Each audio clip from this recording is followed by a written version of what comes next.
lectures this afternoon. Okay, great, Yusuf, Rifda. Okay. Okay, Dr. Aaron, can we start the lecture sessions? Sure. If Okay. you want me to start earlier, that's fine. Yeah, yeah. Okay, good afternoon, everyone. Welcome to today's lecture session on tourism, environmental conservation, and food security, balancing acts, best practice, and building for tomorrow. I'm Fitria Dewi Raswati. You can call me Fitri, and I'll be your moderator for this event. We are thrilled to have you join us. To begin, I'd like to give a brief overview of our schedule. I will introduce our esteemed speaker and then followed by the lecture for about 45 until 60 minutes. And then we will open the floor for a Q&A session for about 30 until 45 minutes. We encourage you to jot down any questions you may have during the presentation, and we will address them at the end. Without further ado, it's my pleasure to introduce Dr. Aaron Tam, who is a lecturer at the University of Sunshine Coast, Australia. I will read a short bio of Dr. Aaron Tam. Mas Arif, can you help me to, okay. This is the bio of Dr. Aaron Tam. Dr. Aaron Tam is a subject component lead in tourism, leisure, and event management within the School of Business and Creative Industries, University of the Sunshine Coast, Australia. He's the second office chair on the Council of Australians Tourism and Hospitality Education's executive, and also the Teaching and Learning Special Interest Group co-chair.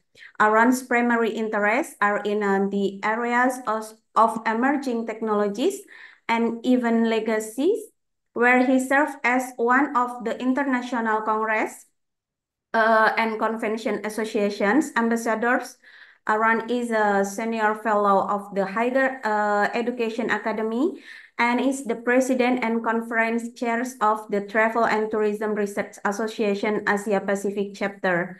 Aaron also currently sits on the committee for Brisbane Task Force for the 2032 Brisbane Olympic Legacies, and also serves as the managing editor for the International Journal of Hospitality and Tourism Administration.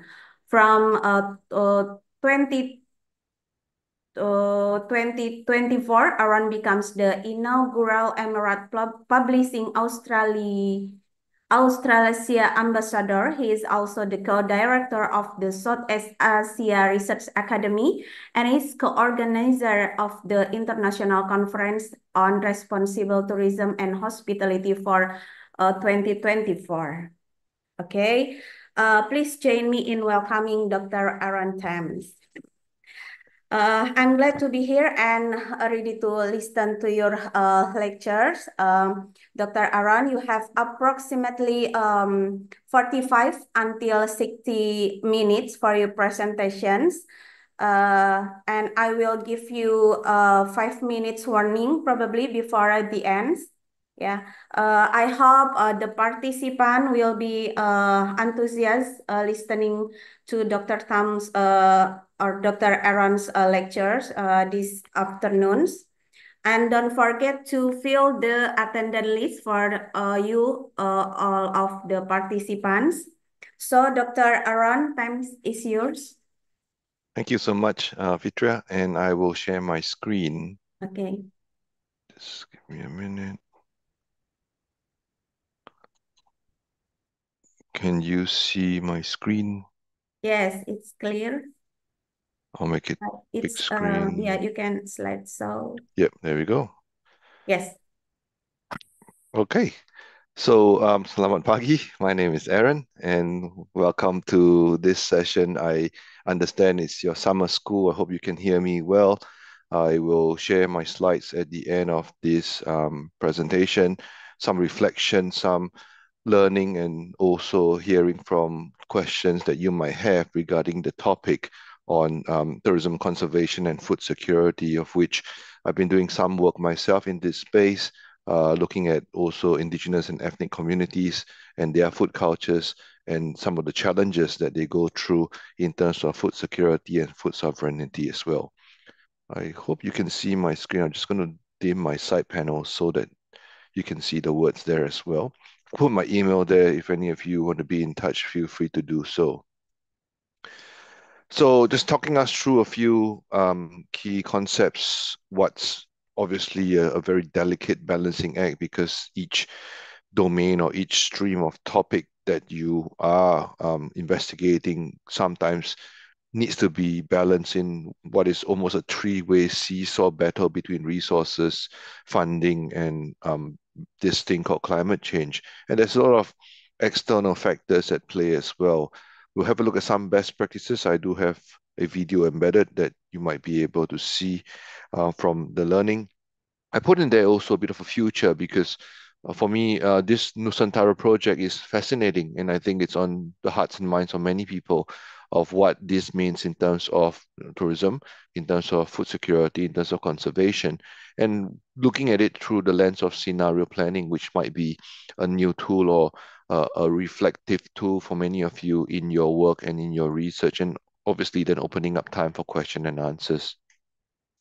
As Fitria had mentioned previously, I am involved with a few things. I'm also very proud and privileged to be able to share with the different communities back in Southeast Asia. I was born and raised in Singapore, spent the last 14 years of my life here in Australia, in Melbourne, and now closer to Brisbane. And very much part of a university that where sustainability is at the heart of what we do. We are ranked 77 in the world this year in the Times Higher Education Impact Ranking for SDGs. Number one, I believe, in the state and number two in the country. So we are quite proud and privileged to be able to show the evidence of how sustainability is in a very delicate space where the university is, well, similar to IPB in some sense. We sit on nature environments. We've got wildlife on campus, kangaroos and so on, and we need to be able to show how the university is able to ensure the well-being of some of this nature and flora and fauna around us as well. I just wanted to zoom in quite quickly into food security. I think most of us generally have a good concept and understanding of what tourism is and what nature conservation looks like. But food security can be different things to different people. And I'm drawing on the work of Gunaratna quite recently, where food security defines itself as a topic where people at various points in their time and almost at all times these days will have sufficient economic and physical access to safe nutritious food that meets the dietary needs. And this is obviously contextual. It's dependent on different parts of the world where we are. The terrains are different. Africa is different to Asia and Europe and the Americas and so on. But what is underpinning food security are the four pillars, as I call it. And those are the topics that you see on the screen. Number one being availability, that it's available, is there for people to reach and access on a consistent base. Now, that's in some cases challenge when certain food supply chains get disrupted.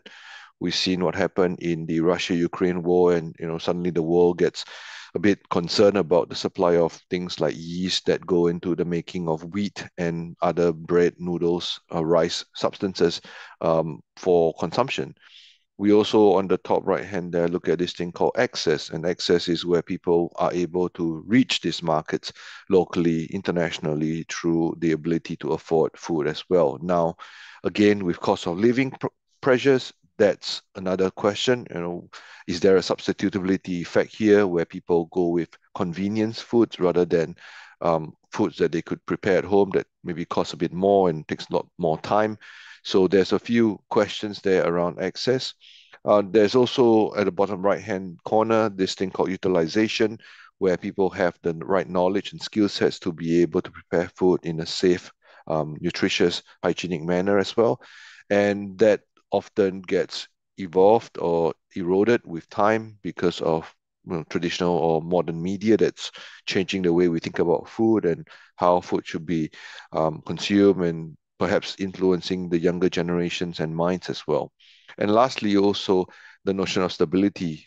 Does food allow us to be able to access some of these supplies over time rather than the shortened crisis that we are confronted with? I am aware around the world there is in some cases issues around avian flu or other forms of bird flu that has threatened to wipe up certain poultry and as such also raises some questions around the stability of food supplies to the global community. So in a nutshell, when we're looking at food security, we're saying people should be able to eat when they need to and in the right proportion and nutrition.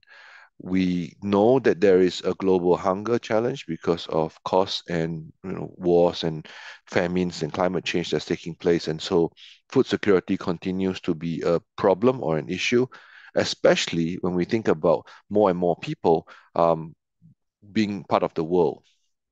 Right?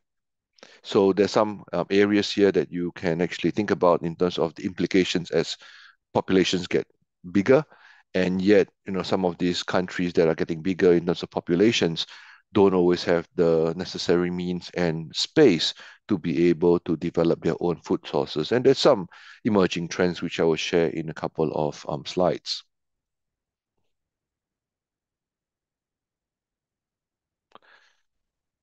I did mention this balancing act. Many of us know the SDGs, the 17 of them, some a bit more well known than others. And these are what I would reflect on and say this would be the five key ones here when we're talking about tourism, natural conservation, and also food security. We're essentially looking at these five SDGs. Now, what we don't actually have is actually a bit of a discussion around which one is actually more privileged or prioritized over the other. If all of them are important, then who should go first? If you do one or if you try and tackle one, sometimes the resources and the um, time and energy going towards one may come at the deficit of another. And it's not a easy question to answer because different countries will look at this quite differently. They all have their own priorities. And as such, we are thinking about how best to be able to get this balancing act, which will be unique for the case of Indonesia, where I am in Australia, or some other part of the world, which goes through different types of even demographical changes as well. From a tourism perspective, we are starting to also think about why there is a strong case for countries and cities and destinations to think about tourism, and conservation and food security come as an afterthought, right? So the priority here in some destinations, particularly island destinations, and we're thinking about Hawaii, Bali, Mauritius, the Maldives, they have a very strong propensity for the tourism economy because that's the biggest economy. Yeah. So when COVID hit, a lot of people went out of jobs. And now that COVID's almost managed in many parts of the world, the tourism imperative or the argument becomes stronger. Why? Um, the first three bullet points there are the positives, right? Yes, it increases jobs for many countries where there is almost no alternative industry, and therefore tourism creates the kind of primary and secondary jobs, for example. And then it raises revenue. So whether it be taxes, whether it be donations, whether it be income or direct expenses, there is money going towards conservation and other forms of sustainable livelihoods, which is a good thing. And so the delicate measure here is what is the balance? How do we ensure that tourism is not becoming the overarching and only reason why people exist? And when all things fall short, whether there's a disruption due to natural disasters or wars or like a pandemic, then people are extremely vulnerable as well. And it does contribute to social cultural exchange. So people learn more about different cultures, heritage, customs, the way we eat, certain performances, dance, and certain heritage and histories. But, and here is where, for many of us thinking about the negative connotations of tourism, it does put pressure on the carrying capacity.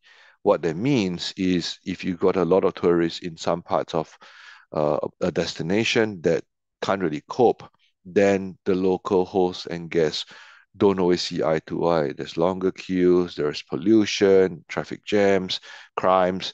There's issues that will occur when there is a mismatch between tourist numbers and host communities. What could also occur as a result of excess tourism that is not managed, or we might know as over tourism, is this thing of environmental degradation, which means you destroy the environment. And we can see examples, from places in Japan, Nepal, where mountain tourism is popular, especially in the summer months, but there are significant challenges because of the waste that is going to the mountainous regions, to communities, and also people are not always the most patient when they're climbing mountains. And in Nepal, just a few years after the pandemic, there are already some queues going up to Mount Everest, and that can be quite dangerous and also um, not necessarily the best experience for people because certainly, there's only one mountain and there's only certain routes that can go up and down the mountain. And so if people don't follow the rules, then they often go off the beaten track and affect the landscape and alter the flora and the fauna that's existing as well. If we are looking at it from the food security, and in this slide, there is this PA, which stands for protected areas or areas of conservation, for example, you again see how there is a different swing, or the pendulum would argue that there's always challenges when you have restrictions on the left-hand side of protected areas on food supplies for local communities. Once a area gets identified or classified as a protected area, there are rules and policies and regulations that might impact on how we think about the landscape of local communities accessing food, especially if people are nomadic or in the bush and they want to be able to go about getting food as they have for many generations. The moment there is a designated protected area, then it becomes a bit of a challenge because the government might say, no, you're no longer allowed in this area. And so people find that, well, that's not fair. I might now have to go elsewhere. And again, you can see how this displacement effect can be a bit of a conflict between human and wildlife. Now, conversely as well, the animals who maybe are fed or who are used to human wildlife interactions in protected areas, they may come out of those protected areas in search of food and just companionship. And that could be, again, a problem when you've got elephants, for example, coming out of protected areas into cities and they get stuck and they not necessarily learn the rules of human traffic or behavior. And then it becomes quite contentious as to how people remove these animals from urban areas because many of these areas also come at the periphery of human development, and deforestation does occur on the boundaries of some of these protected areas, which can make tensions somewhat challenging, especially when more and more people are settling into a particular area, for example. On the right-hand side, you can see, though, that protected areas do actually have a positive impact on food security, where with the right licenses and permits, individuals, communities, ethnic groups can actually go into these regions and use some of these supplies for small-scale farming or small-scale trade and exchange and commerce in the marketplace, for example. And so there are, a range of different examples where communities are now looking at protected areas to say, well, if we ban tourism activity or if you regulate this, what do we want, and monitor that over some baseline over a period of time to determine whether this is something that they are happy to do as part of their natural development over time. And then we come to this more philosophical discussion about food security. Some of these are big questions and big theories that many of us need to understand that not everyone sits in the same quadrant or in the same pillar when we think about food security. When we think food security, essentially the baseline is people need to be able to eat when they need to in a safe and nutritious way. It is putting people at the heart of the food security argument. And that's not necessarily a wrong thing, right? Because ultimately, communities are about its people. And so the people have to eat. It's the very fundamental basic need. What that means is that we might be aligning ourselves with the first column down, the green column, which is the big word, anthropocentrism, considering that this world is prioritizing human beings as the most important entity, right? And so it's very human-centered. So often when we think about food security, a lot of the arguments and the readings that you have in books or journals or wider literature tends to see it from a very human-centered perspective. And that's not necessarily wrong.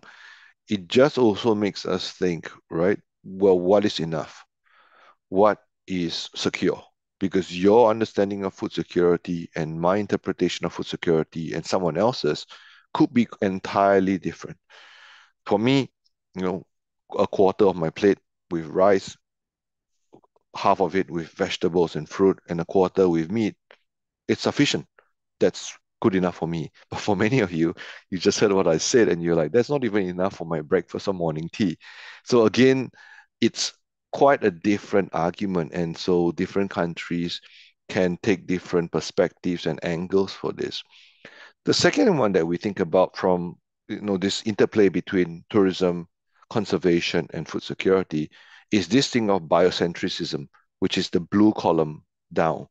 Now that is putting more of a priority and an equal weightage with living beings or living things and humans as all being equally important. Okay. So what that means is that they value, for those who subscribe to this belief, valuing that people and nature should live in harmony and that you can't exploit nature because obviously then there will not be enough for the next generations. And likewise as well, being able to manage the environment in a more eco-conscious manner. So that's a bit different to the previous discussion where human beings are prioritized over other forms in nature. The last one then is also thinking about the ecosystem of living and non-living environments. Ecocentrism is where we also now think about the man-made or the non-natural environment. So including things like buildings, factories, farms, vehicles, schools, hospitals, libraries, centers, and so on. Now, what we're trying to think of in this particular stream, the third column down, is how can we live and coexist with nature? And that's obviously a big question as cities become bigger, populations become larger. And so people are asking, well, what does food security look like in 2050 when a country's population is, for example, doubled, or when some other places where the country's population actually shrinks due to an aging society and a shrinking birth rate, for example. So there are some interesting things here, and I want perhaps each of you to think about where you position yourselves across these three different um, columns and pillars, because that might also shape how you may approach food security topics in the future for your classes or for your career. And what we also want to be aware of is that these things don't occur in a vacuum. A lot of the externalities that are in the world are things that are sometimes outside of your and my control in its entirety. For example, climate change. Right? We're looking at these areas of in some places, and I know friends of mine in India, average temperatures just alone in June is already hitting something like 38, 39 degrees, and they had a heat wave just a few weeks ago. So the Earth's temperatures are changing by human activity or otherwise, but it does impact on the plants and the food that we get as well, because the moment you have more rain or less rain or more heat, certain crops actually die or suffer as a result of their seasons. So that might again explain the spike in prices or the drop in prices when there's an excess supply of a particular crop. And then there is this thing of population growth. Not sure if you've gone to the website of the World Population Clock and noted that by, I would say, early this year, India has already overtaken China as the most populated country in the world. And that is an implication on food, right? India is not as big as China. And so having a larger population base puts extreme pressure on their food supply and food security. So what does that mean?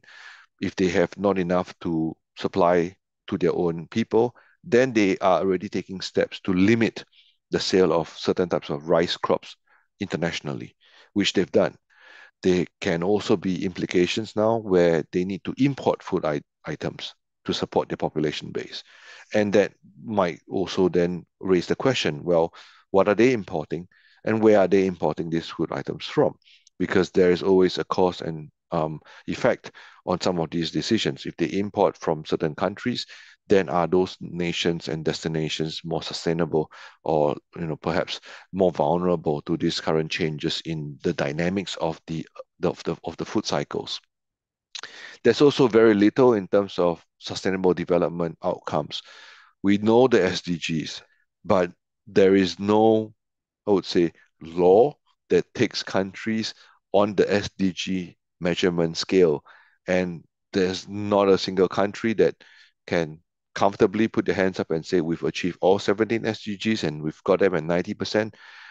Countries who do very little, there is no penalty as well. There's no fines or disincentives for them. So the world looks at this and says, well, we know the SDGs and sustainable development is important, but what exactly are countries and cities doing to be charting future careers and landscapes in the right direction? And that's a big question. I mean, I don't necessarily have a quick answer to that. I know some sectors have implemented laws and regulations to try and offset carbon and so on, but there's a whole range of things that needs to be um, put in place in order for the country to be able to move ahead in a time where politically in some places it's not the most stable, and every time you have a new government, sometimes the conversation goes off the beaten track and gets forgotten, and then another time she comes back to the drawing board again. There are also issues around deforestation. More and more green spaces are being cut down, and that again challenges again the carbon environment and how we might be able to think about how we deal with this, because reforestation doesn't always occur at the same pace as deforestation. So we're not always having the right number or the enough number of trees to be able to make up for what has been lost. And the rural-urban migration in many parts of the world, I think Australia, Indonesia, Japan included, a lot of people in the rural community are moving to the urban landscapes for better jobs, better standards of living, higher salaries, and so on. And that might be somewhat challenging for rural communities because these are usually agricultural pastoral lands. Without the people in there, there may be some long-term effects of farming just not getting popular, not having any succession plans, and so they may not necessarily have the right quantity of supplies that go into the population landscape.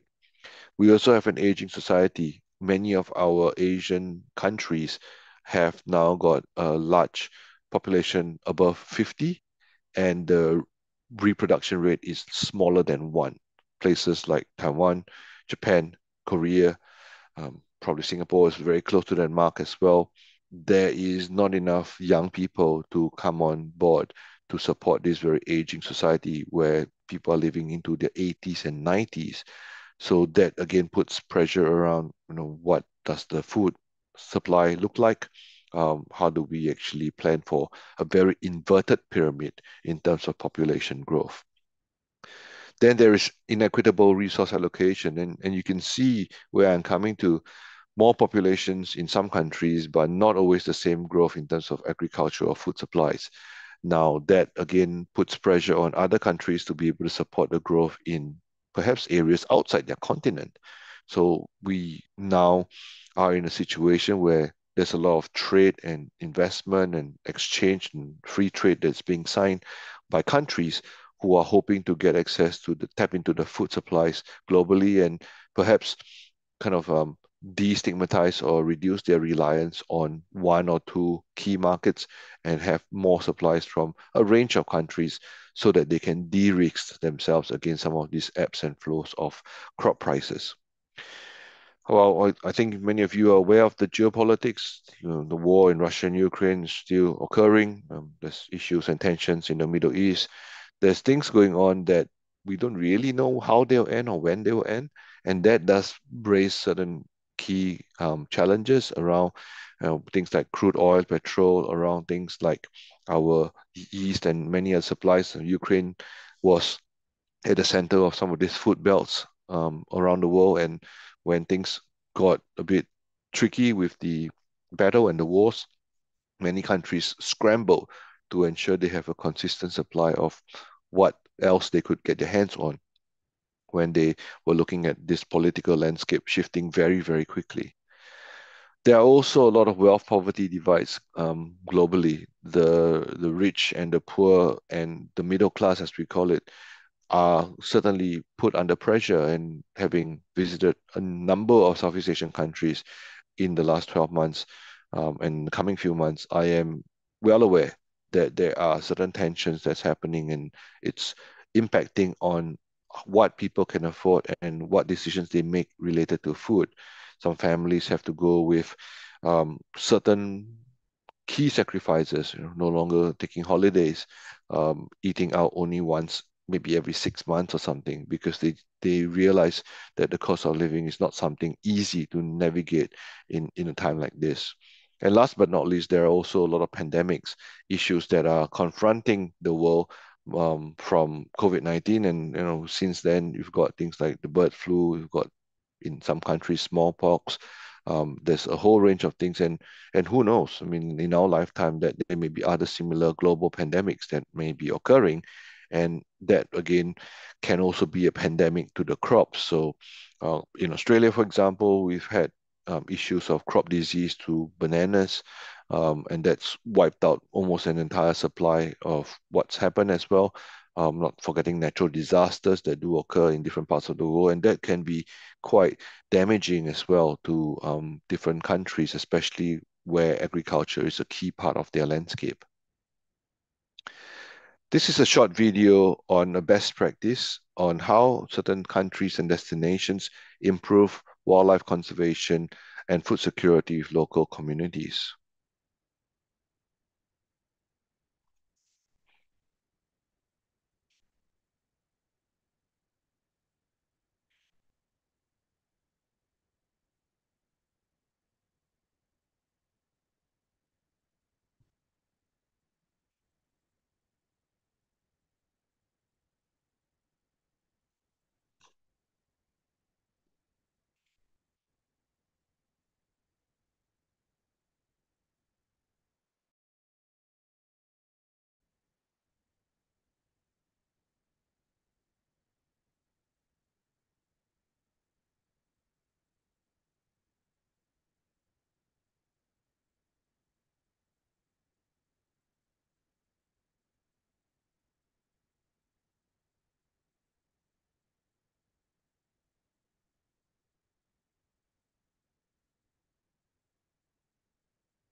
So hopefully you get a bit of an idea of how certain countries and destinations are able to do so.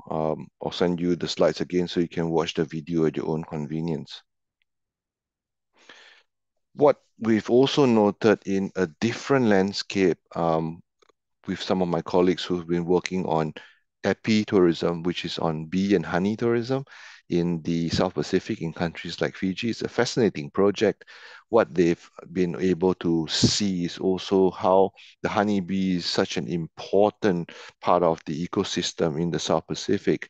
And it is one way where the honeybees themselves do a lot of work in terms of pollination of plants and allowing biodiversity and conservation to work. The honey and the pollen that they get in one way or another helps to make the plant more resilient and against different diseases, for example. And the bees just go around and do what they do best. But what they also do is also provide the food for the local people and nature and the environment to consume, right? So the honey goes into these IP products, and you can see a whole range of things there that honey is used for, from wax, pollen, jelly, propolis, bee venom to treat medicine and illnesses and so on. There's a whole range of things there where the honeybee, in one way or another, actually creates a lot of sustainable conservation solutions, for example. And finally, also the cultural landscape is also protected and developed through avenues like RP tourism. So volunteers go in there to actually help ensure that the honeybees are thriving, that their livelihoods are good, that the hives are healthy, that the queen bee is there.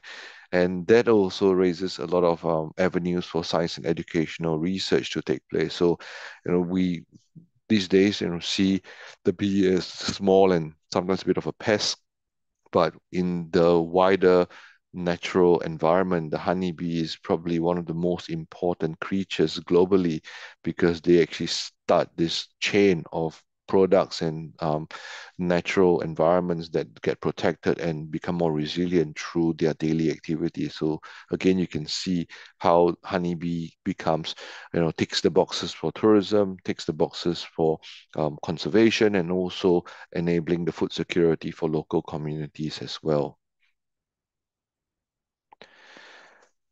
I'd like to turn our attention to Nusantara because I think many of you would probably be equally more focused and also interested on these projects as I would be reading this as well.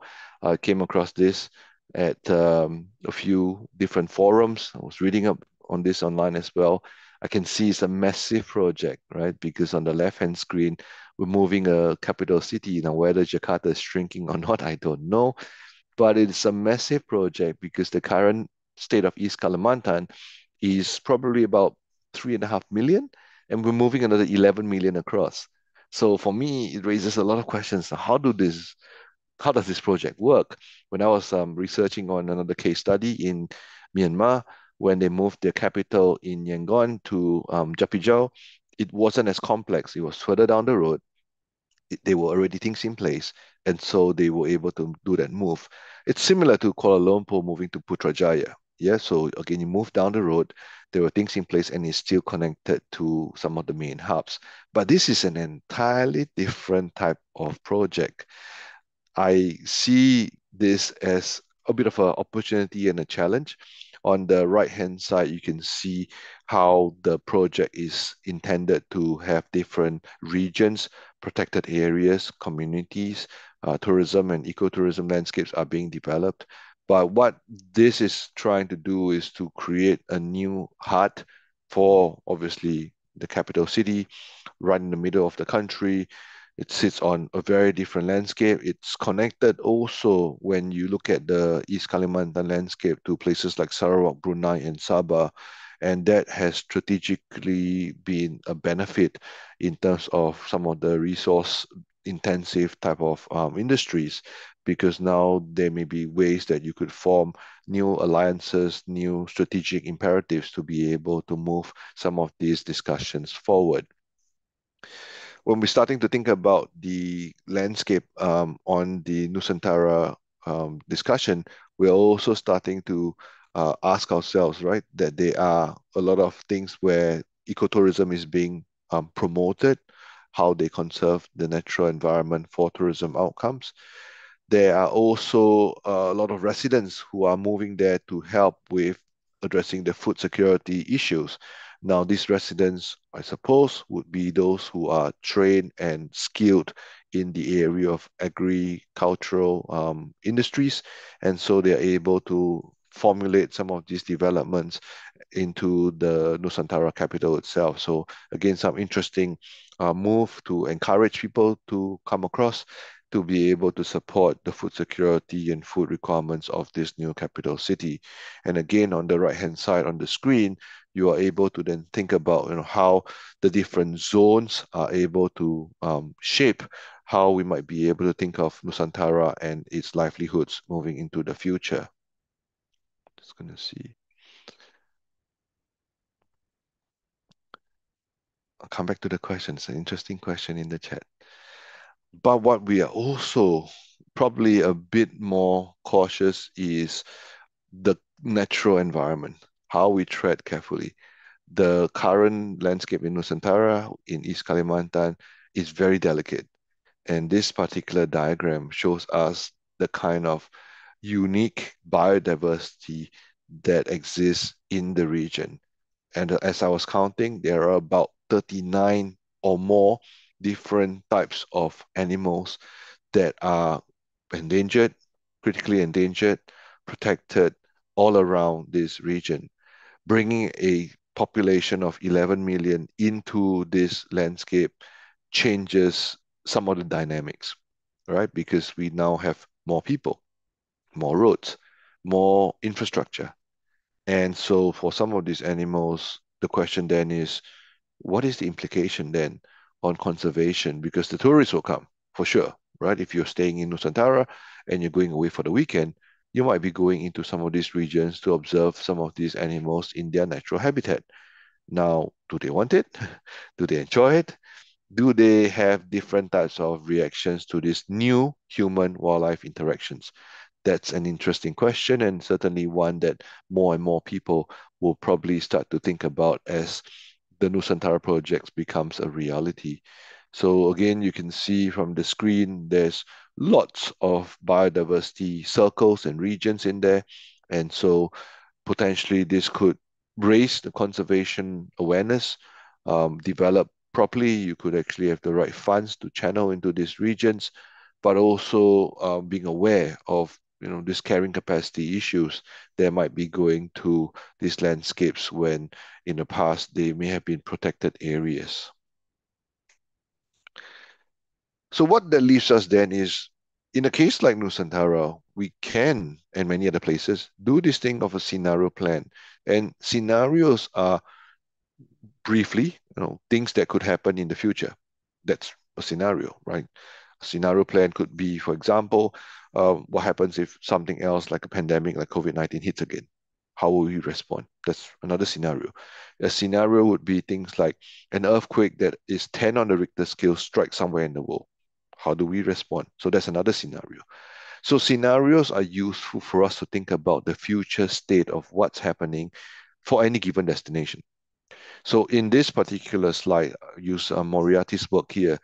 Scenario planning's been very useful for myself, my students, and I hope it's also something you can use on your end, because what we do know is this first cloud that's in the middle of the screen, which is the present operating environment, right? And that's what's happening now. Climate change, population, coming out of a pandemic, uncertain futures, cost of living, etc., etc.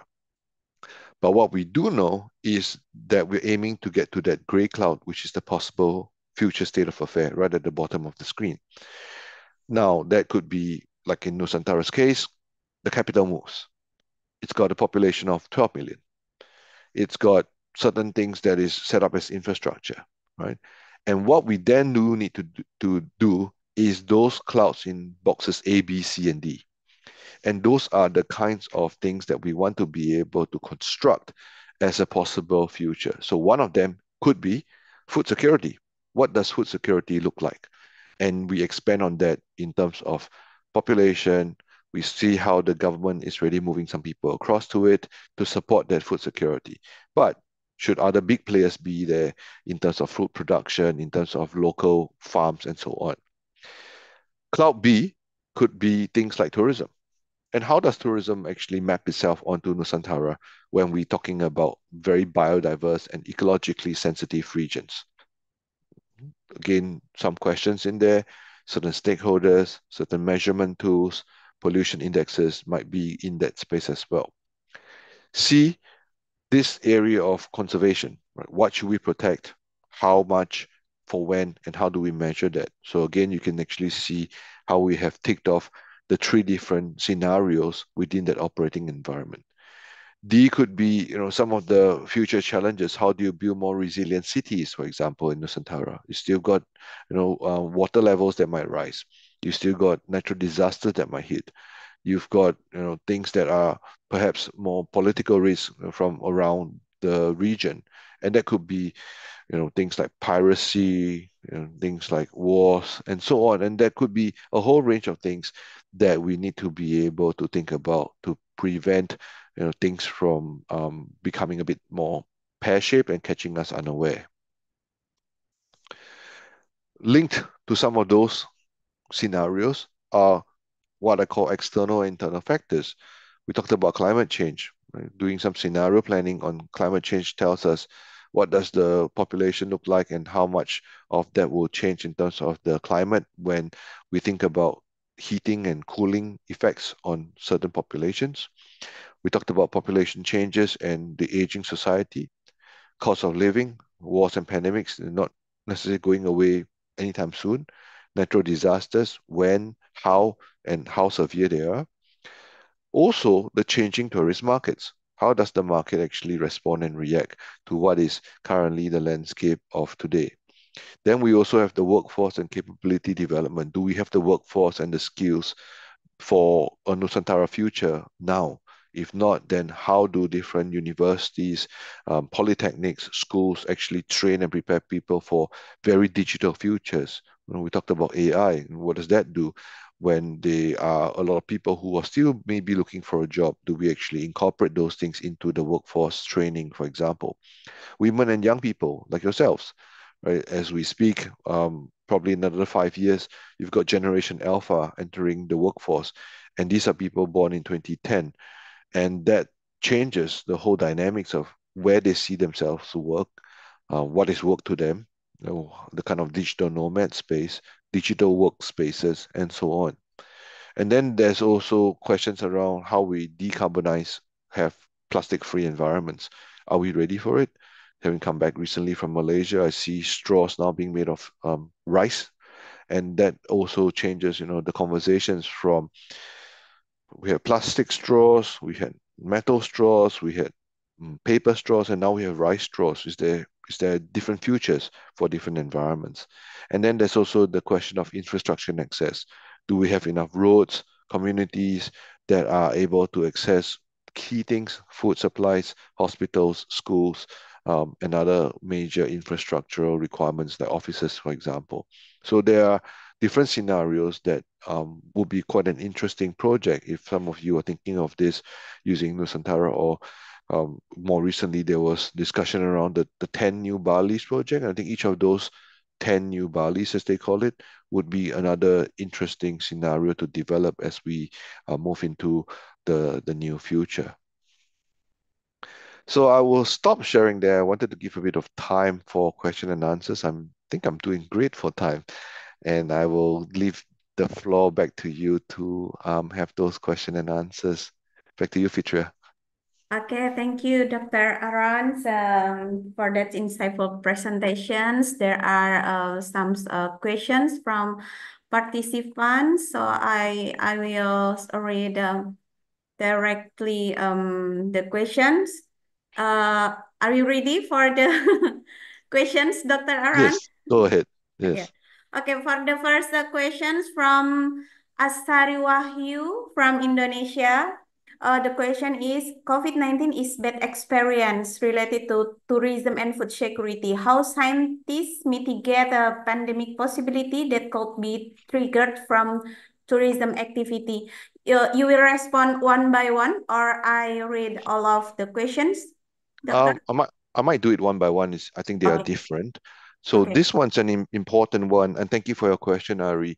The COVID has taught a lot of countries and destinations on what it means to protect food interests, especially in the local community.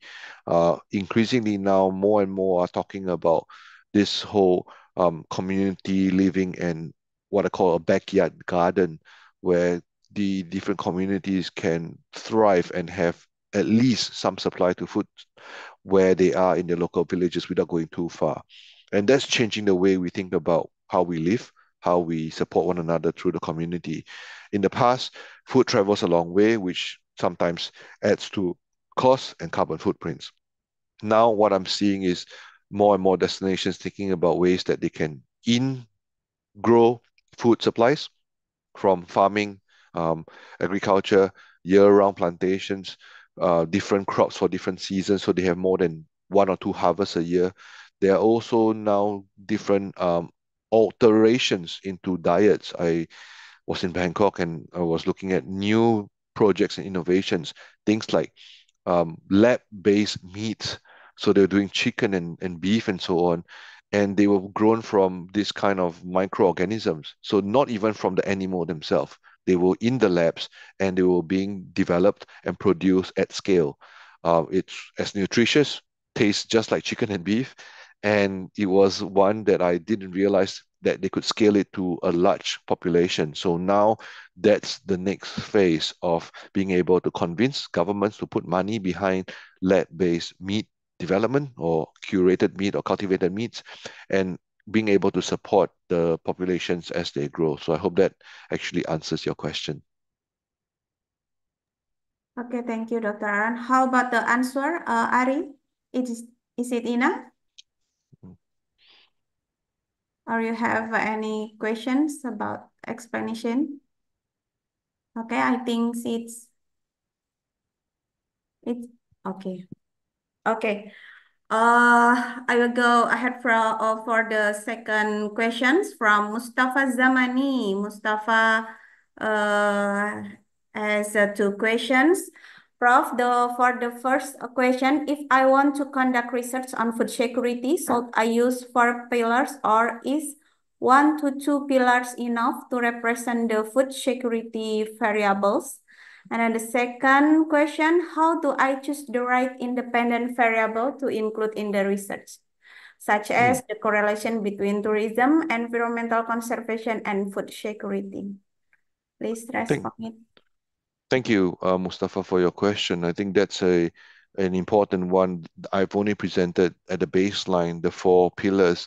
They are quite crucial, and I don't think any one of them should be neglected in that space. Mm. But having said that, um, there are research gaps in each of them. You don't always have to test all of them into one project. In fact, I think it will be a big ask to actually have all the four pillars investigated in one project. What I might suggest is if you're looking at this topic, which is a fascinating one, is to actually think about your context, right? Because I know that you might be in places like Afghanistan or other countries, Bangladesh, Sri Lanka, whatever it might be, that your food security requirements will be quite unique. And I would probably challenge you to think about other independent variables, such as things like the effect of climate change on food security. I think that's a huge challenge that many people are trying to think about. And what might be the dependent variable here would be how we think about how we change behaviors, adopt things like renewable energy and other forms of livelihoods to be able to address these things called food security. Because as we see what's happening right now, it's not sustainable. There's no way that we are able to produce the same amount of food today for the population that's growing today. It's not realistic to think about it in the long term because what that means is the food is going through a lot of GMO, genetically modified organisms, so that we have more crops for people, so that there's more harvest. But we know, and there's health impacts of this, that more and more people are showing up with intolerances to certain supplements, to certain types of ingredients in food because they have not been exposed to it. or the DNA doesn't react very well to it. And I think those would be useful topics for you to then zoom in on, and depending on your region or your culture, what that might be. I mean, there's also a lot of unknown. I'm just looking up food security literature around food security for men and for women. And what does that look like? Because for men and women, that might be quite different. We go about our daily needs and our daily nutrients quite differently. But in different countries and different societies, the men work in different industries, and so do the women. And so I think for many countries, doing a food security project on a gender divide will be quite interesting as well. So I hope that answers your question, Mustafa. Okay. I see another question from Mustafa. Do you want to say it directly, Mustafa? Because we have still more time to these sessions. Or Mustafa, are you still there? Okay. If you can open your microphone, I will read your another question. Prof, I want to conduct a research on impact the climate change and digitalization on food security in Southern Asia. According to according to Prof, which variable can best represent climate change and digitalization today? If I may ask, where can I find the data source? Yeah, Can you thank you for please? that. Yeah, I see Mustafa's question on the climate change and digital landscapes on food security.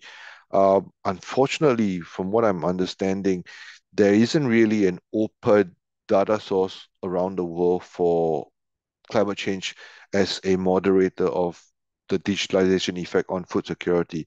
What you might have to do is to go down to the UNICEF as one, or the UN for its food research databases to be able to locate the effect of climate change on food security in Southern Asia. And again, that's a fairly big region from my understanding.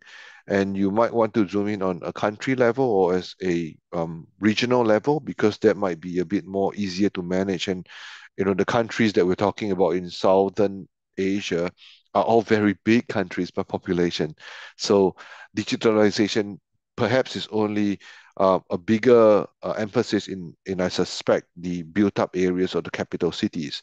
In some of the areas, digitalization doesn't necessarily get anywhere close. But what I might get you to do, and I'll type it in the chat here, is you might be able to use simulations like Climate Central. It's a website that allows you to look at the effect of sea levels rising or Earth's temperatures rising, and you are able to predict what happens from now till then and which areas actually go underwater, and that kind of impact on the coastal and the climate uh, on food security issues. So I want to encourage you. I waited quite a while for this free data resource to come through. It's built out of a lot of satellite developments as well for the US and NASA. And now it's now an open source, so you can enter your coordinates or cities in there and find the information you need. Mm. Yeah. Thank you, Doctor, for the explanations. The next from Desi Febrianti. Thank you for the presentation, sir. Earlier in the presentation, there is externalities and aging society. What do you think Mm. about the longevity economy? Is it possible to optimize the role of the elderly in this aspect of tourism and food security? Thank you for that. I was waiting for a question on old people and food security. I Yeah. think certainly old people teach us a lot in terms of their ways of living. And one of the things that I've started to read more in that space is this thing of slow foods. And slow foods is telling us to go back into the origins of why we have food and enjoying food as a culture. And I read a lot, maybe because they live the longest, about the Japanese society and food. They are a very aging society. By 2050, I think 1 in 3 will be aged like 55 and above. So you can see this whole shift in the population, and yet they still live long lives. So I've been looking at food, wellness, lifestyles, and so on. And many of them in this kind of an aging environment are actually not necessarily in the cities, they're actually in the regional or rural environments. Maybe because there's less pollution, maybe because they get what they need from the local markets that is having less pollution and the food is more affordable and is accessible everywhere.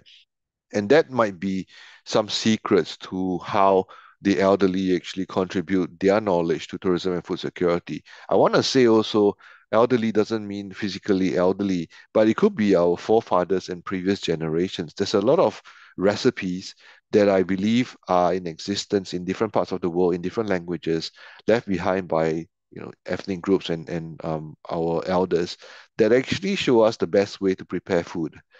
And they did this without electricity.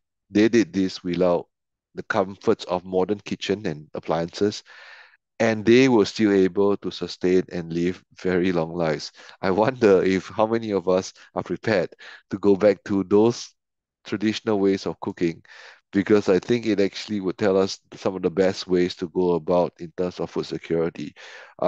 Before we had refrigeration, I was looking at some of these historical stories. And one of the communities in New Zealand, before they even had fridges in this very remote part of some islands, they would store the bananas underground, have them dried, and then sealed, and then covered with earth. And I thought, oh, why would they do that? Because, you have bananas off the tree. And they said because they always have earthquakes and typhoons and cyclones. So when those things hit and everything is wiped out, they know where their hidden plantation is. They would open up the earth and they would have their at least a supply of food. So I think those kind of traditional knowledge and resilience for the future is something we can learn from. Yeah, that's all. How about the answer, Daisy? Is it enough? Yeah, Miss, already get it. Thank you, sir, and thank Okay. you. Okay, thank you, Desi. Dr. Aaron, we go back about the climate change. This is a comment from Aisa Malik. Exactly, climate change is disturbing crop cycle Mm, everywhere and creating food insecurity already. But at a smaller level, as a researcher and common man perspective belonging to an agricultural region myself, I'm extremely disappointed to see that we are doing everything possible to combat climate change and related disaster, etc. But the actual emitters and culprit of the emission and driving all of these change are the rich. mm, What can we do to feel more mm. helpful? I'm with you, Aisha. I I think ultimately the ones that produce the most carbon tends to be those that can afford to produce carbon, and carbon emissions and carbon offsets to them is not necessarily an a difficult decision because they can't afford it. But what I'm looking at in terms of climate change and crop disturbance, as you've alluded to, is also the community's response to what's happening. And for example, looking at crops like fresh crops, fruit, vegetables in particular, are there ways that we are able to transform and innovate fresh crops into things that can be perhaps having a longer shelf life? So here in Australia, I'm looking at some of the communities, and the climate's not easy to control. It's wet in one year, too dry in another year. What they've done is they've turned some of their fruit into things like jams and other forms of dried fruit, and that needs no refrigeration and that can become packaged. So, for example, one of the companies last year is a small business that became the first Australian company that produces dried cheese that does not need refrigeration. So they were the first to actually partner with the government. They got some grant money to be able to innovate and create this wholly new product. It's small, it's compact, it doesn't need any refrigeration, and it can be kept for a longer period than milk. So they turned this opportunity into a new environment. And what we're working now with is a whole range of, some of the strawberry farms and plantations, which are again fresh fruit, and we grow a lot of berries in this part of the country.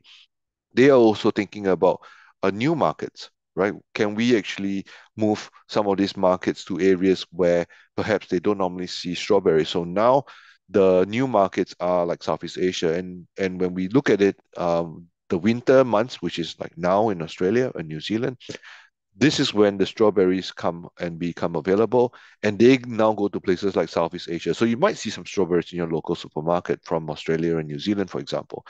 Now, that's a new market, and that gives them different markets because often the strawberries only serve a local market, but now they see that there's a demand elsewhere.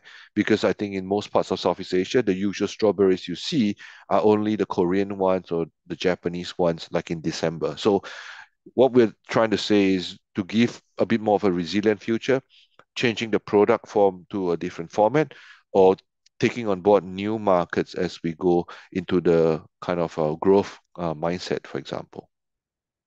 Okay. Right. Probably Okay. Thank you so Aisa. much, Yeah, sir. please.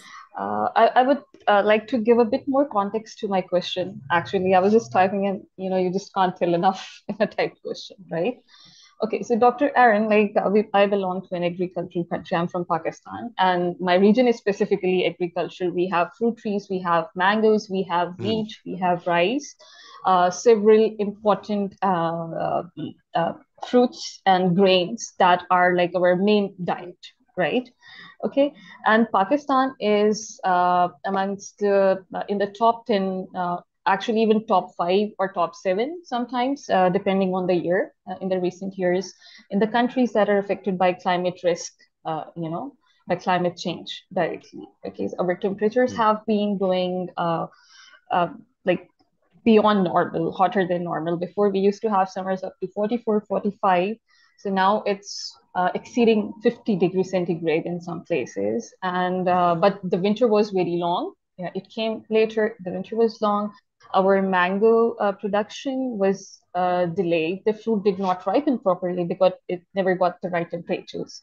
The crop cycles of rice and wheat, they are both disturbed, right? And mm, then again, we also have, because we are in the top 10 climate risk countries, we have flash floods, a lot of them, especially in the monsoon season, and they destroy the crops and everything, basically, because all our agriculture is river fed. And when we mm, have floods, everything is destroyed, right? So this year, there was no one to buy the wheat even. The farmers had severe losses because last year, because of floods, we did not have enough. So the mm, government bought it from abroad, right? And this year, then there was nobody to buy the local wheat. Okay, so there is so much insecurity going on because of these things. And that's why I'm saying that, sorry if it is too depressing, that I feel a little bit hopeless, right? Because, like as you mentioned, that we use paper straws, somewhere we use rice straws. We do even the smallest things possibly to make a mm. difference, right? But internationally, when we see that uh, uh, what's going on, so I feel a little bit hopeless. So what would you suggest? Yeah. I Or mean, show me something positive in this a little bit. yeah. I mean, Yeah. I am aware of some of the developments from a conservation standpoint. I'm not sure if it's always going to be affordable. One of the areas that I'm starting to read more is on this area of crop insurance. And some countries are starting Mm, to buy insurance for natural disasters. Now, there is a sector-wide approach. Sometimes it's also an industry in agreement to be able to do something like that. We've seen coral reefs now being able to buy insurance for affected regions, and if it hits, to a certain extent, like you say, floods, then insurance is activated, and so there's a payout for the local farmers and businesses. The question then mm, is, well, how costly it is for a whole country perspective, and whether there's industries that are prepared to do so. The other area that I'm starting to see, I do a bit of research on coffee and tea, and I'm also starting to see how they diversify their crops to go not just say in one area, but they actually doing some form of trialing to have their crops, like you say, wheat, for example, planted elsewhere out of the country. And they're doing this kind of a co-trading scheme. So if any one country's crops are affected by disease or natural disasters, they have access to a bit like a storage bank of wheat elsewhere. So again, that comes down to some of your free trade agreements that perhaps your country, like in Pakistan, might have with another country, and agreeing that if something like an extreme disaster occurs, that something is triggered, and then you're able to support the other country with supplies of food and certain sustenance, for example. Um, it's effectively, Aisha, going back to the days of barter trading, right? And you develop goodwill and soft diplomacy around the world, where this year it might happen to Pakistan, next year the natural disaster is elsewhere.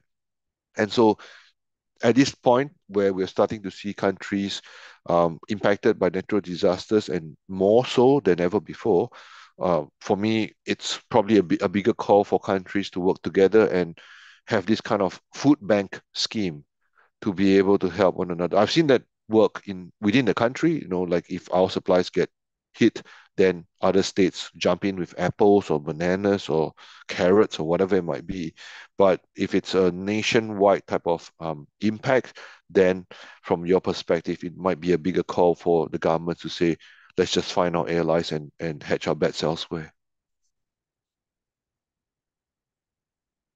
Okay, thank you so much. That was very helpful and solution oriented. So thank you so much, sir, for today's session. Thank Okay, you. Aisha. Okay. And I see you have a presentation about food security, Aisha, and you open collaboration on this topic.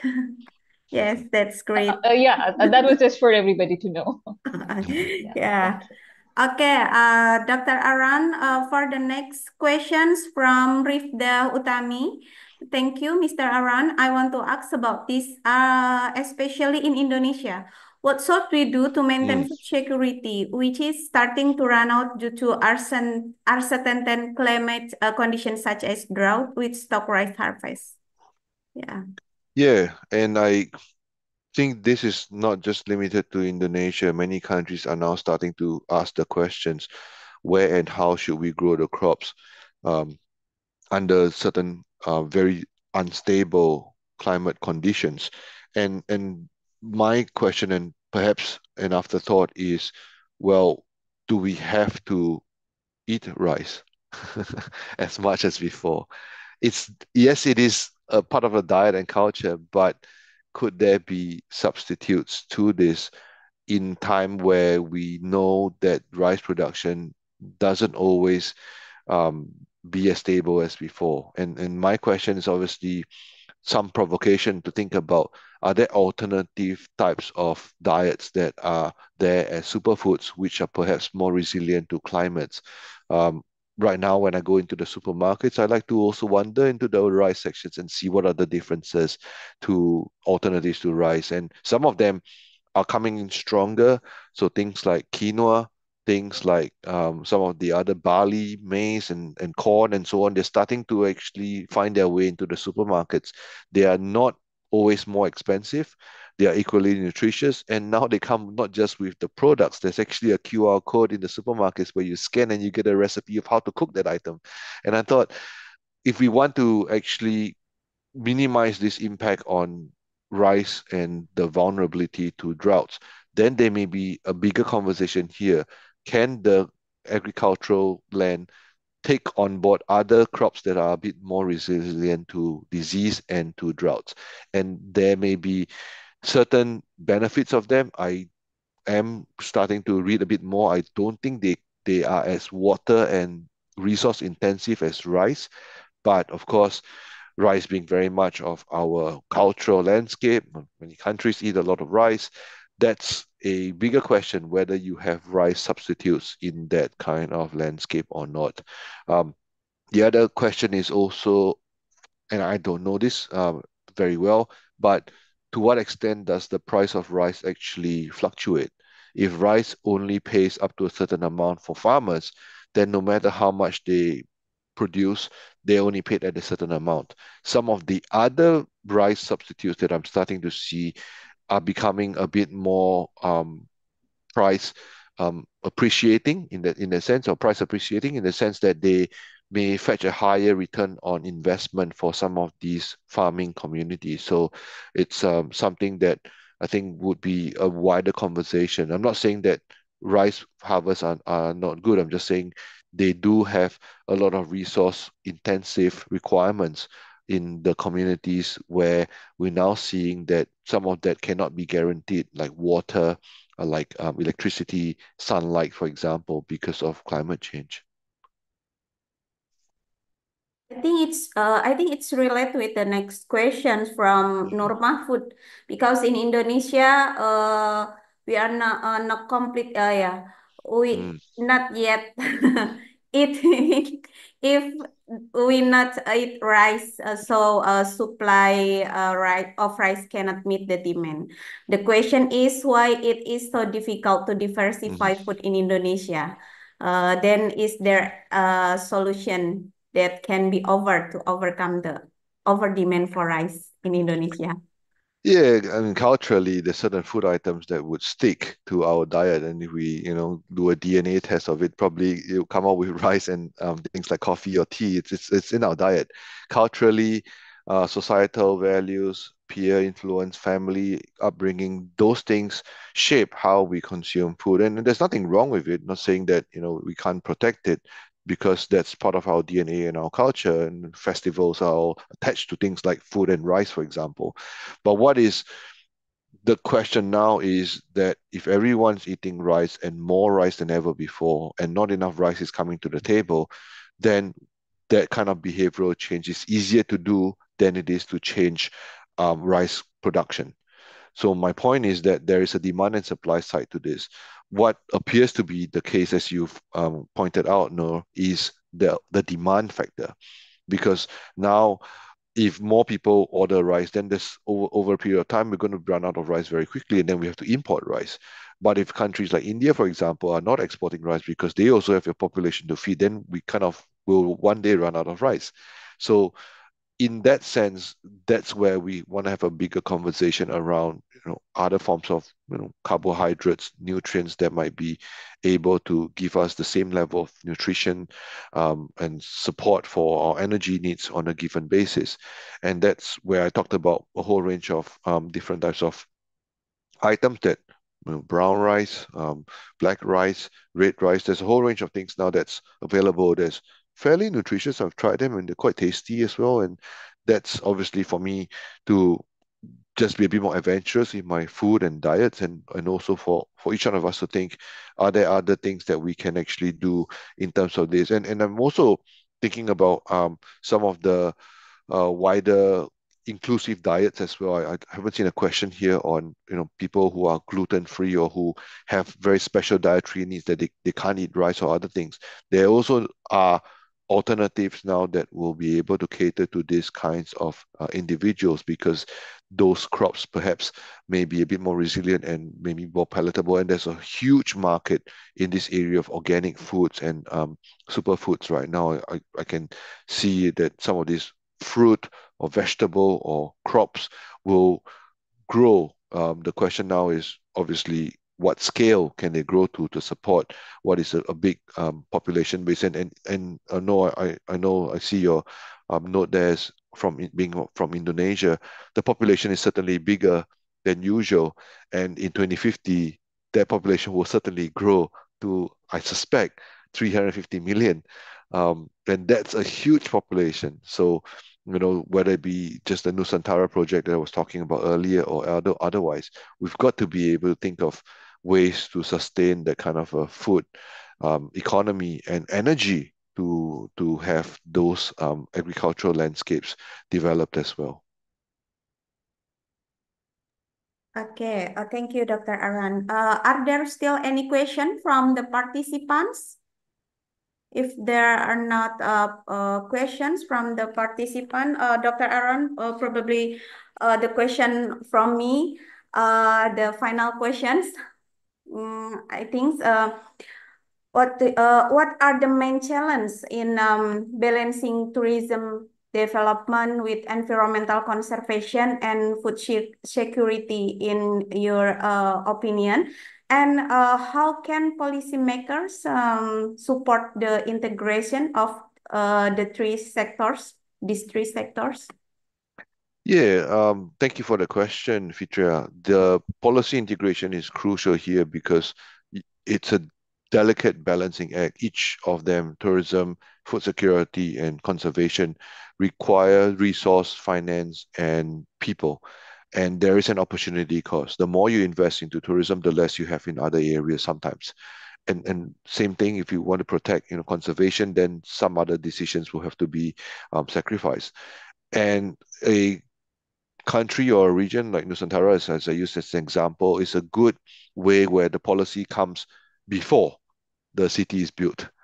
And what we're seeing now is a lot of places trying to reverse engineer policies because the city is already built and the problems have existed for the last 5 or 10 years or 50 years. And so trying to reverse engineer policies to help that kind of conundrum is harder. But if you're on the front foot with policy and regulation, then you want that integration to take place. And the integration is not just policy, it is also public and private businesses. It is also a range of other um, stakeholders who need to be on site to actually measure what is currently the landscape, what is the longitudinal baseline and indicators for the things that we want to achieve. So from now until Nusantara becomes the city of that population, what are the things that we want to achieve and where do we go from today? So once we have that outcome, then only we are able to put the right policies. And the policies must be able to evolve. They can't just be there and not change. Policies are meant to guide and shape different things. So I think there are wider conversations around instruments, as I call it, for incentives, investments, trying to get people to move to Nusantara and the families and the whole networks. There must be some things that help them also sustain their livelihoods, for example, maybe even giving them, the first, I don't know, 2 years or 3 years of a tax break where they just get on their feet and then start to know what it's like to be a farmer on Nusantara, for example, because even in Indonesia, whether you're Java, Sumatra, the farming is different. And Yeah. going to Kalimantan, it doesn't occur like tomorrow. You take a while to know the land. It takes a while to know your forest. And so, yeah, those are the things that I think you pointed to. And certainly the learning and the cultural exchange as well. Many other countries are now benefiting from this shared knowledge. So ASEAN, for example, the 10, 11 countries, there's each year there's platforms for knowledge sharing, and whether it be blue economy, whether it be sustainability. There's a whole range of platforms, and I'm pretty sure food security will be on the agenda very, very soon. There's a few countries now that have a food security plan. I encourage many of you, if you haven't done so, you can read the food security plan for Thailand, which just got released probably third quarter last year. It's quite comprehensive and it's quite unique. The food security plan in Thailand has even ESG goals within there. And each region in Thailand is quite prescribed with their crop.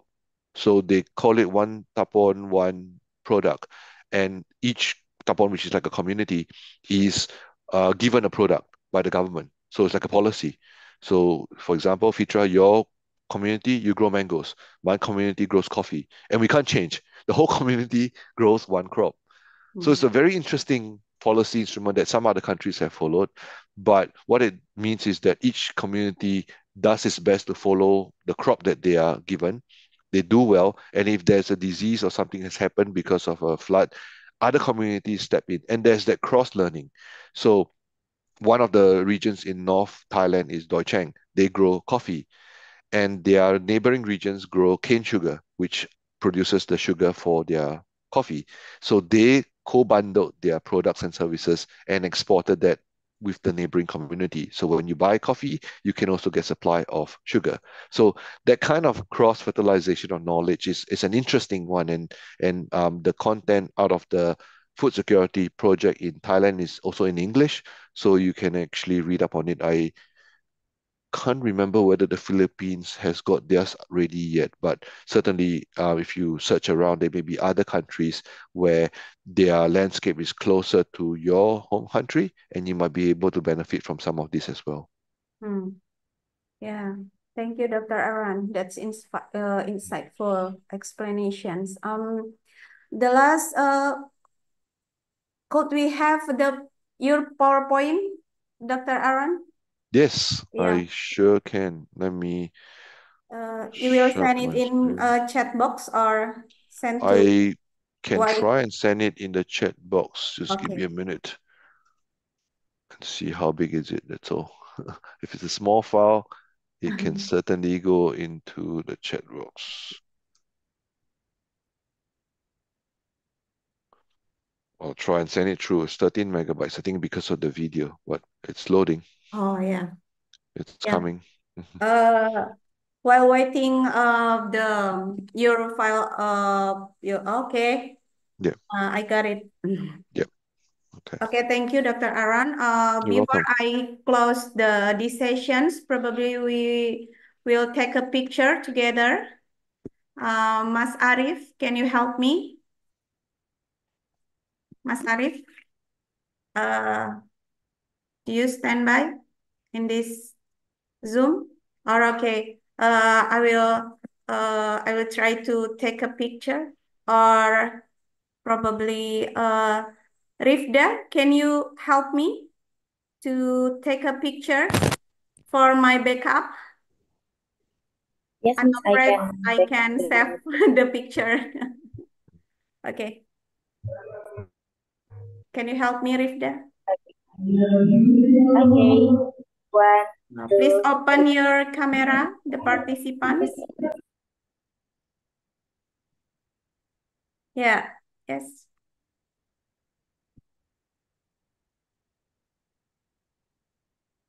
Okay, once again. One, two, three.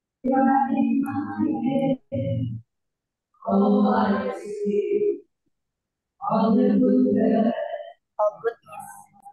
Okay, wait a minute. I try to save the photos. Okay. Okay, everyone, thank you for all of your thoughtful question and active participation. And special thanks to Dr. Arantam for the enlightening discussions. We hope you found this session valuable. Thank you for joining us and have a great day. Thank you so much, Dr. Arantam. And You're then, welcome. yeah, and then to all participants, don't forget to come back to this Zoom at 2:45 p.m. to the last session in this day. Thank you, everyone. Good afternoon. Assalamualaikum warahmatullahi wabarakatuh. Thank you, everyone.